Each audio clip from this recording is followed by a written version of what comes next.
Alrighty, y'all. Hello and welcome back to another video. I hope you had an awesome weekend. We're getting back at it with, I think a pretty interesting video. It might be a funny one as well. This is when Americans reveal their most WTF moments while visiting various countries throughout Europe. Let's just shorten it to say, shocking things from Europe that Americans found. We'll be looking at part of this. This will be linked in the description down below so you can watch the whole thing uninterrupted and browse their channel. That channel being Best to Fail. Let's go ahead and hop into this. And this should be good. In Amsterdam, the number of bicycles outside the central station.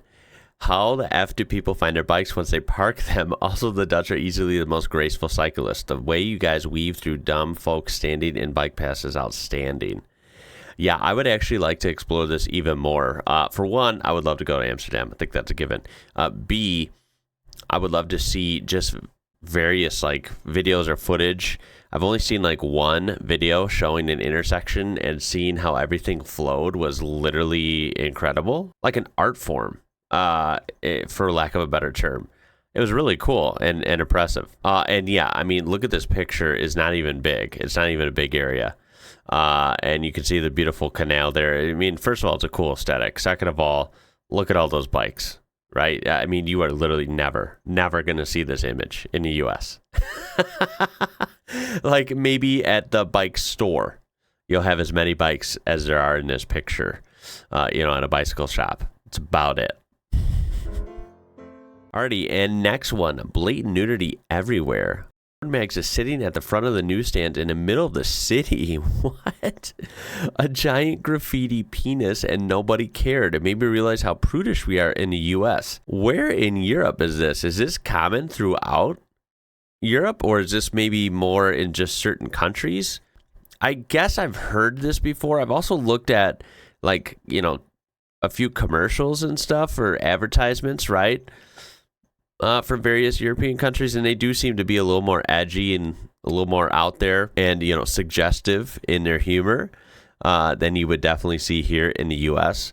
I guess that translates all the way down to on the street, like vendors like this. I mean, yeah, you'll see regular magazines and stuff everywhere, and newspapers and all that in stores, out on the street, vendors and stuff. I don't even know actually where they would sell those magazines and stuff like that, because I've never seen them anywhere that you would see other magazines. They're just not available. Now, as for the graffiti, genitals and stuff, I don't know who wrote this, but we may be more prudish here in the U.S. I'd have to agree with that, and that's probably a fact. But when it comes to graffiti, yeah, you're gonna find that here. Come on now. In Spain, the siesta is real. I just thought that it was an archaic thing that some people did. Nope, everything shuts down for an hour or two. Even in super touristy places, and 99% of shops and businesses shut down. That is something I didn't know if that was a myth or what. I have heard that a lot about certain places. I think I've heard that about maybe France as well. I think I've heard it definitely for Spain. You'll have to tell me wherever you're watching from if that's a thing in your country, especially, throughout Europe. I'm all aboard for this. I'm all aboard for this. Why is this not a thing here in the U.S.? Well, here we're just all about hustle, hustle, hustle all day, work all day, no napping, right? And no napping on the job, none of that, right? You can barely get a lunch break here half the time. So thinking of, a nice siesta in the afternoon, right? Or before sunset or something. That sounds incredible. Now, of course, it would be a little bit of a shock having a lot of shops and businesses shut down for, even if it's just for an hour or two. That's just something that never happens here. So that would be a little bit of a culture shock, but I could get on board with that, especially if I'm partaking in a nap. Yeah, sign me up. I think the U.S. would love to adopt this. I think a lot of people would love that, but I don't see that becoming a thing here. In Lisbon, feeling proud of myself for eating late like a local at 9 p.m., only to walk into an empty restaurant. By the time I'd finished eating at 10 p.m., the place was full. Now, this one I could vibe with. I think I've read this before. And I will admit, it might be weird for my fellow Americans, but honestly, for me, we love it. And apparently we would fit in throughout different European places, I feel like. We usually eat dinner at my house. My wife, me, my kids, we usually eat dinner at literally around 9 or 10 p.m., like consistently. Like, that's just how we roll. I don't know why, but that's how it works. And I have heard that in some European countries, especially like Portugal and Spain, I've heard that that's pretty common to eat very late, right? I think maybe Italy as well. But it's actually kind of mind-blowing to hear, like, eating, like showing up at a restaurant at 10 p.m. and then going, like, knowing you're going to be there for a while and eating a full-on dinner. That part's a little different, right? Because when I say we eat late at the house, right? That's when we're making dinner, which is most of the time, of course. Now, in the rare instance where we go out to eat as a family for dinner, that's going to be earlier, right? That's going to be at, 6 p.m., 7 p.m. at the latest, something like that, right? Because if I show up at a restaurant at 10 p.m., they're going to have, like, they might have no food, which has happened to us before. And the very few times we've gone late, they're like out of items sometimes, or most likely, it's near closing. And there's various reasons why, especially in the U.S., why I would not want to go to a place that late. It's just not going to be a good experience. Everyone's going to be pissed off. Who knows what they're going to do to your food? Yeah, it's just not, you don't want to do that here. All right, let's see. Not paying for a gynecological, right? Okay. Gynecological. I hope I'm saying that right. I'm sorry. I'm embarrassed. I developed an ovarian cyst while in England that was causing some pain. I made an appointment at a health clinic and was examined. Okay, so this is an American speaking about an experience while they were in England. Afterwards, I expected to pay because that's always the first thing that happens in the U.S., right? After you're all done with whatever, no matter how short or how long it was, go see the cashier, essentially, right? And B, I was a foreigner who had never paid into the UK National Health Service. They just laughed and said, "We don't take money for services, and we'd have no idea what to charge you." Mind blown. God save the NHS. Wow, I mean, if this is a true story, which I'm sure it pretty much is mostly true, bravo. That's freaking awesome. You have to understand, that's not a concept that I understand, okay? Everyone gets a bill here. This one's so simple, but so true. It seems like you guys just have bread everywhere and in all the countries. It's not just in Germany or just in France, right? This one says in Spain. So like you guys have bread everywhere and various types of bread. It looks gorgeous all the time, right? Even European influenced or European style bread here in the US is better than all like the generic supermarket garbage, right? And that's not even totally the real thing. I've of course heard through media and stuff, heard from people that how incredible bread is in France, in Germany, in Italy, right? And I imagine a lot of you guys, if you're in Europe, eat a lot of it, right? Almost daily, you could argue, for lots of people. But everyone appears to be thin, like way less obesity, but people are eating bread all the time. We are getting ripped off here. There's so many Americans want to just avoid bread, right? For various reasons, and especially for gaining weight. You usually associate the two. If you want to lose weight, you don't want to shove a bunch of bread in your mouth every day, right? Yeah, just further proof. We got something wrong. We got something wrong over here with the food, especially the bread. I mean, it's basically cake. That's what I hear, just because it has a lot of sugar in it, so... This one's funny. You can read it, right? America, you lied to me. Yeah, it's what I'm noticing as an adult, right? I mean, trust me, there's a lot of awesome things here. There's a lot of awesome things really anywhere if you look hard enough. But there's definitely some not awesome things too. And, working here is a big L, man. It's not a W, it's an L, right? There's a lot of problems you could dissect with the work culture here. And it's like pulling teeth trying to get a day off, let alone a vacation. Sick days, are not a guarantee. Like it's kind of mind-blowing, right? All the things that are not standard here for work. And, of course, there's a little bit of propaganda in there too, right? Always acting like America's the best and everywhere else sucks. That's pretty funny when you really think about it, right? It boggled my mind how old everything was and how it was still integrated into everyday life. Like in the UK, drinking in a pub that had been in the same spot since the 11th century, or eating dinner at a restaurant in the 18th century cathedral, or in Prague, staying in a hotel that had been operating since the 15th century. Yo, that is actually crazy.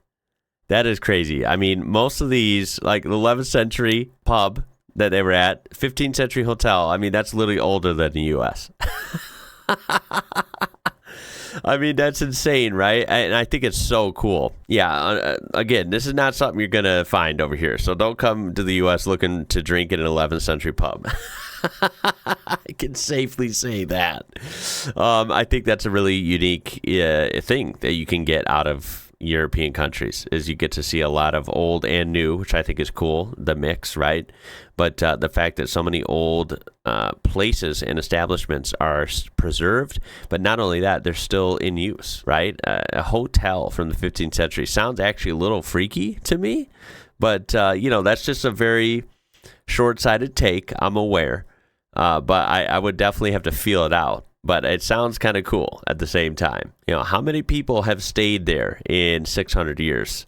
Makes you wonder. It's incredible. Okay, this one is absolutely mind-blowing.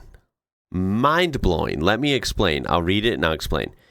Okay, this is American. I lived in Germany for 8 years from 1992 to 2000, from ages 4 to 12. I didn't realize it until I moved back to the States, but there were recycling bins on every street corner.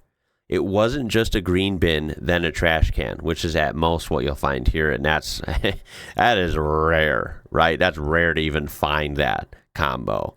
But if you do, it'll be one green recycling thing or maybe blue, and then a trash can. That's it. It was a giant blue bin. One section for green glass, one for brown glass, one for clear glass, one for plastic, and one for paper.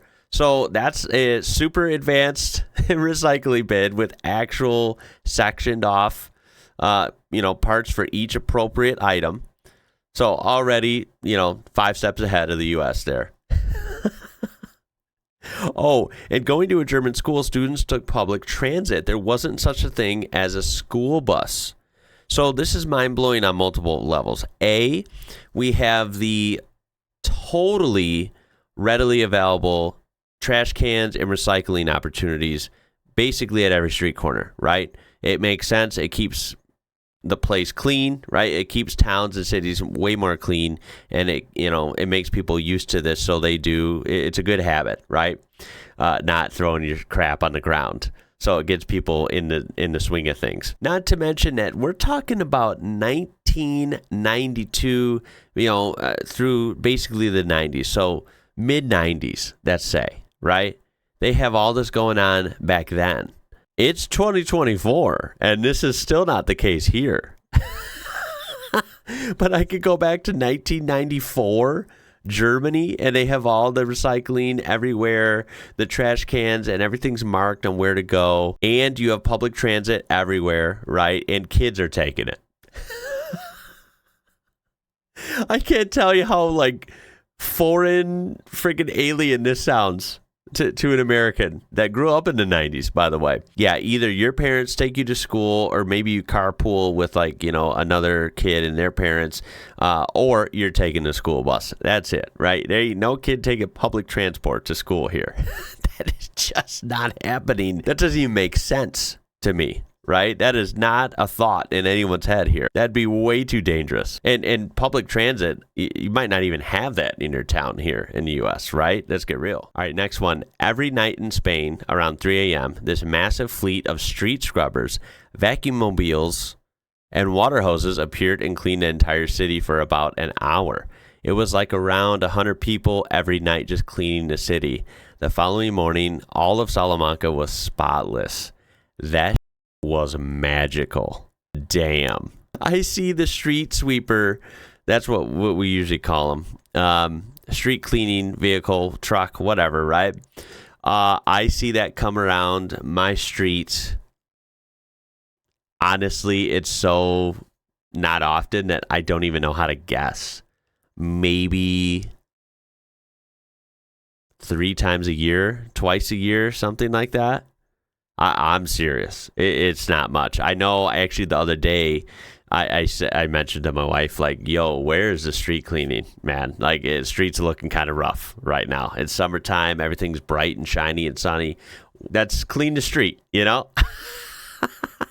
And trust me, I do my part around our property, our boulevard, you know, everything. But I can't do it all, right? I can't clean the whole street in our whole area. You know what I mean? Like, and don't even get me started on downtowns here. Oh, boy. This sounds like a pipe dream here. Went to Denmark on a whim with some friends. The biggest surprise was when I realized that I had met a bunch of strangers over the course of a week, and I had no idea what they did for a living. Never once did we talk about work or school. Damn, that's actually mind-blowing as well. That is like pretty much the basis of every early conversation with a stranger here in the U.S. That's so weird. Not like when I reflect on that. That's like total early conversation starters, breaking the ice. Like icebreakers here is, what are you going to school for? Where do you go to school? How's school? How's work? Where do you work? What do you do? That is like totally basically every conversation ever here in the U.S. I mean, say what you will. That's what it is. And reflecting on that, it's kind of weird, right? It's kind of like not the best. Like, we're all people and we all live life. And I don't know about you, but I don't want my whole life to be work or school, right? I want to live life for life. There's a lot to do in life other than work and school. So that's really refreshing to hear. That means that, they were just talking about real stuff, not, oh, I just met you. What do you do for work? Right? It's kind of weird. Kind of a weird spot, to be honest. Yeah, Americans could learn from this one, for sure. All right, and then last one, of course, there's more of these in this video. You can use the link down there and check them all out if you would like. This one looks pretty fun.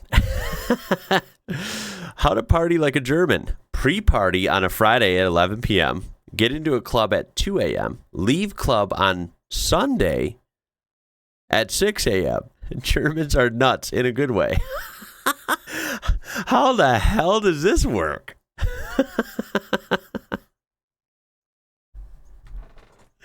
I'm sure they might be exaggerating.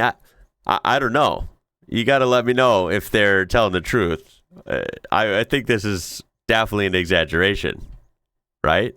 If not, holy smokes, you guys are nuts. You know what? That was a pleasant surprise. A lot of these were actually pretty funny and a lot different than some of the other things, in this kind of realm of topics, that I've seen before. So there was a lot of fresh perspectives here that were actually, entertaining. Right. So I hope you enjoyed it as well. I really appreciate you watching. Ideas like this, or of course, experiences you've had relating to this, I'd love to hear about them in the comments.